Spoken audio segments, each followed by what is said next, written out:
안녕하세요. 현재까지 프리미어리그 무패와 함께 맨시티를 뒤쫓고 있는 손흥민 선수의 토트넘이 승격팀 루턴타운과 프리미어리그 8라운드 경기를 가질 예정입니다. 루턴타운과 토트넘의 경기는 한국 시간 10월 7일 밤 8시 30분 루턴타운 홈구장 캐니워스 로드에서 열릴 예정입니다. 먼저 그 홈팀 루턴타운이 어떤 팀인지에 대해 살펴보도록 하겠습니다. 루턴타운 같은 경우는 거의 하부리그에 있었던 팀이었습니다. 138년 구단 역사 동안 일부 리그에 단 17시즌 동안 있었습니다. 그리고 우연히도 이제 프리미어리그 승격에 성공했습니다. 루턴타운 같은 경우는 지난 시즌 챔피언십에서 3위를 기록했습니다. 플레이오프 결승전에 올라갔고 여기서 5위 팀인 코벤트리와의 경기에서 1대1 무승부로 연장전까지도 승부를 가리지 못한 채 승부차기 끝에 5대4로 승리를 거두면서 극적으로 구단 역사상 첫 프리미어리그 승격에 성공했습니다. 우리병 미드필더, 만 29세의 특판주 같은 경우는 구단의 역사를 함께했다고 할 수 있겠습니다. 원래 웨스트햄 유스였으나 5부리그였던 루턴타운으로 임대를 가서 4부리그 승격에 견인을 했었고 그리고 루턴타운을 완전히 이적한 다음에는 리그 2가 4부리그였습니다. 플레이오프 끝에 3부리그로 승격을 했고 리그 1에서도 다시 곧바로 챔피언십 승격을 한 데 이어서 지난 시즌에 마침내 프리미어리그로 올라갔습니다. 사실 여러 리그부터 뛴 선수가 계속 주전으로 뛰는 건 쉽지 않습니다. 하지만 특판주는 거의 주전급으로 활약을 하면서 구단의 새 역사에 함께했다고 할 수 있겠습니다. 그런데 루턴타운 같은 경우는 워낙 재정 규모 자체가 그렇게 좋지 못한 구단이다 보니까 이번 이적 시장에서도 팀 크룰 골키퍼, 네덜란드 대표 팀 골키퍼였습니다. 노리치 시티에서 뛰었던, 과거에는 뉴캐슬에서 뛰었던 팀 크룰 골키퍼와 니스에서 로스 바클리 같은 경우는 원래 에버턴과 첼시에서 뛰었었습니다. 이 두 명 영입한 걸 제외하면 나머지는 그렇게 프리미어리그와 인연이 있는 선수를 영입한 건 없다고 할 수 있겠습니다. 그리고 이제 아스널에서 로콩가를 임대로 데려왔습니다.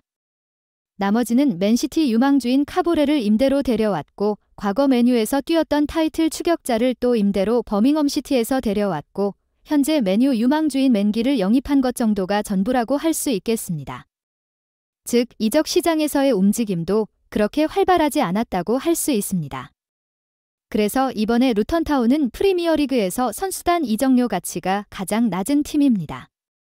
8,530만 유로로 프리미어리그 팀들 중에서 유일하게 1억 유로를 넘기지 못했습니다. 같은 승격팀인 셰필드도 1억 3,500만 유로 이상의 선수단 가치를 기록했고 벌리 같은 경우는 무려 2억 2,700만 유로를 기록했습니다.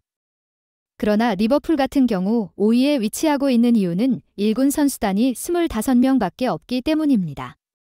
선수 개개인의 평균 이적 가치 같은 경우는 리버풀이 3,323만 유로로 첼시나 맨유보다 더 높기 때문입니다. 본선 때문에 매우 놀라운 수치라고 할 수 있습니다. 본선 같은 경우는 선수 개개인의 이적료 가치가 2,377만 유로 밖에 되지 않음에도 현재 2위를 달리고 있습니다. 이렇듯 루턴타운의 선수단이 그렇게 좋지 않은 편에 속하다 보니 그리고 이것이 구단 역사상 첫 프리미어리그 승격이기도 하기 때문입니다. 루턴타운이 2007년 8월 시즌에 더비 카운티가 기록했었던 프리미어리그 역대 최소 승점 11점 기록을 깰 유력 후보로 거론되고 있었습니다. 그 당시에는 더비 카운티가 1승 8무 29패라는 저조한 성적을 기록했었습니다. 루턴타운이 이를 깰 것이라는 추측들이 많았습니다.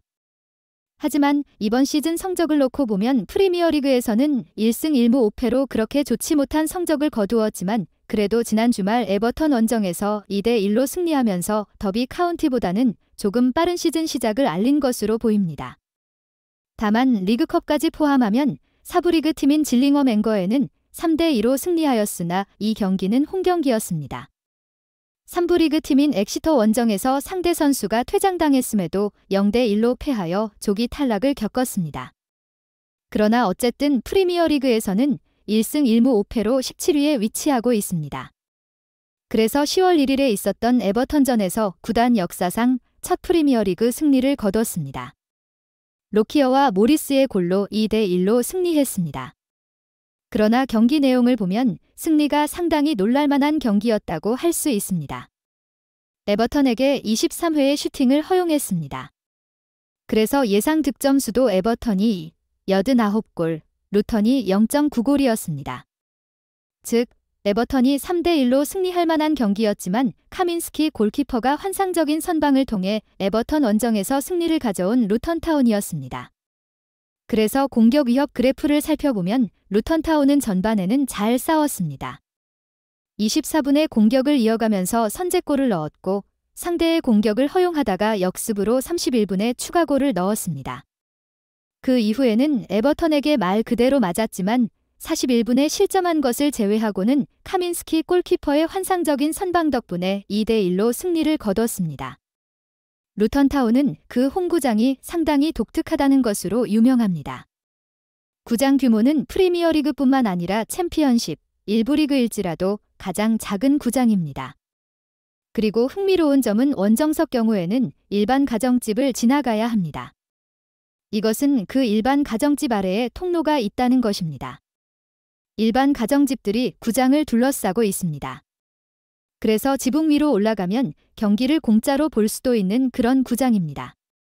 그라운드 크기도 세로 100m 그리고 가로 65m입니다.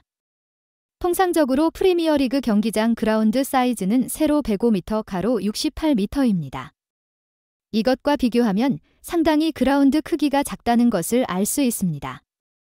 이것 때문에 좁은 그라운드에 빨리 적응해야 하는 경우가 종종 발생합니다.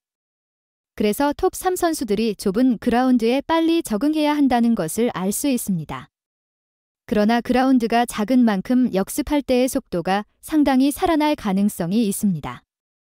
즉, 손흥민 선수의 역습 속도가 더 살아날 가능성이 있다는 것입니다. 이번엔 원정팀 토트넘을 살펴보겠습니다. 토트넘이 현재 프리미어리그에서는 5승2무로 무패 행진을 이어가고 있습니다. 북런던 더비인 아스널과 함께 무패를 달리고 있는 프리미어리그에서 유일한 두 팀이라고 할 수 있습니다. 맨시티가 지난 주말 올드햄튼 원정에서 패하면서 첫 패를 당했기 때문입니다. 아스널과 승점도 동률이고 골차이도 동률이지만 하지만 골수에서는 토트넘이 17골로 아스널의 15골에 비해 우위를 점하고 있습니다. 이러한 상황 속에서 이번 주말에 맨시티와 아스널이 맞대결을 가질 예정입니다. 즉, 이번 경기 결과에 따라서 토트넘이 1위를 탈환할 가능성이 있습니다.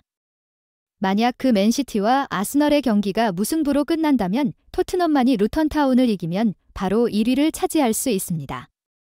아스널이 맨시티를 이기더라도 토트넘이 루턴타운에게 더 큰 점수 차이로 승리하면 1위에 오를 수 있습니다. 그러나 토트넘의 무패 행진은 손흥민 선수의 활약 덕분입니다. 전라북전에서 토트넘이 먼저 실점하였으나 손흥민 선수의 하트릭을 통해 5대2로 승리를 거뒀습니다.